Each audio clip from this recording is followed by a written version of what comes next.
panit, no? Una nga kita karon igsunan. Isa ni siya sa atong duman sa atong kinabuhi so pagpalain sa pangalagad sa Ginoo. Kumawot man gali kaya to ang mga kaluyohon sa atong kinabuhi. Sukli, no? Review ka ang mga kaluyohon nato, no? Kay gusto ta nga magpiling kita nga malasigon sa pangalagad sa atong buhi nga Dios. No? Doon na tayo punto diha sa atong kinabuhi. Maghimo kita o pagpili sa insakto gayon, no? Dili na to ang insakto nga pag-ingon sa pagbulingon nga maghimo kita insakto nga pagpili, no? Ato gipili si Kristo sa atong kinabuhi.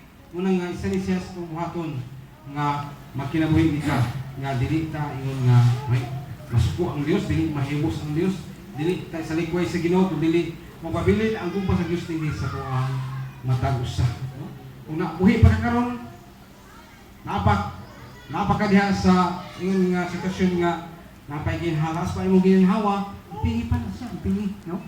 Ayaw tuguti nga magtabo sa imong kinabuhi nga sakalit lang, no? Matingala na lang ka, asa ka na paingon, magka-forbid na, di na magtabo, no? Di na natin ilitok, no? Kaya handok ta niya lang ang punto. So may ingon ang handok, handok ka nga, hindi magkita ang handok ka lang ang punto, pero ang atong problemahan niya na kung wala ta makapahandam sa atong kinabuhi at tubangan sa Ginoo, masin niya dito mapunta sa dili ko gusto atuan, no? Mapala na maghibog, no? Kaya gusto mo bulingon nga gusto na ko yun nga mapabilin ko, no? Matutod dito diha nga ang tao pwede siya makapili kang Kristo o pwede po niya sa lingkod si Kristo sa iyong kinabuhi, no? Pwede po siya kamato kang Kristo, pwede po siya kamatas, no?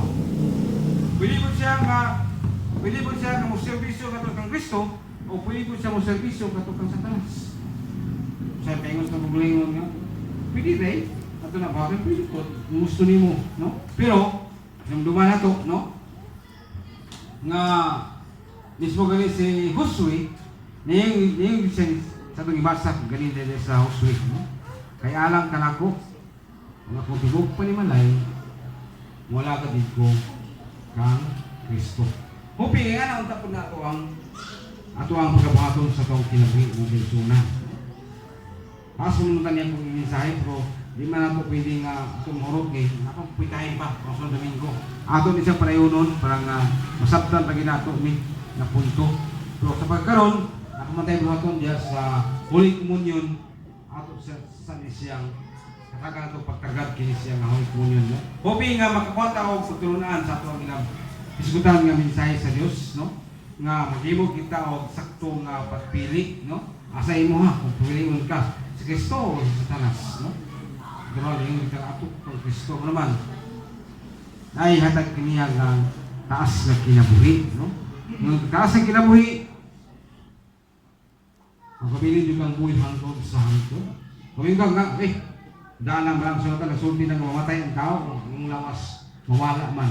Huwag kanting ang espiritu magkalag, no? Dili kinapunta nga ito sa naglagat, kung dili apunta gid siya sa kinabuhing walay katapusan.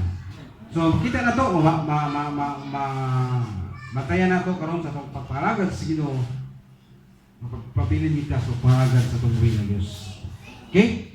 So dili sa taman tungod kay namatay buhaton mong Holy Communion, no? Dili man nato ni pwede nga di nato ni siya itagtagad kay isa man siya sa Biblia, biblical po kabahin ng mga itong pagkabuhaton sa matag buwan, kaya saan na to sa primerong semana o primerong Domingo sa matag buwan, noon na ipagimon nga Holy Communion, no? Magapanindog ta kay mga taong siguling nga to sa Dios at ang igon kining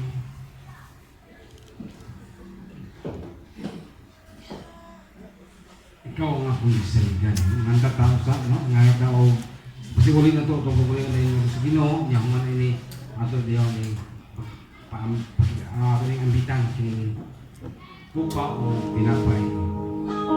Hallelujah.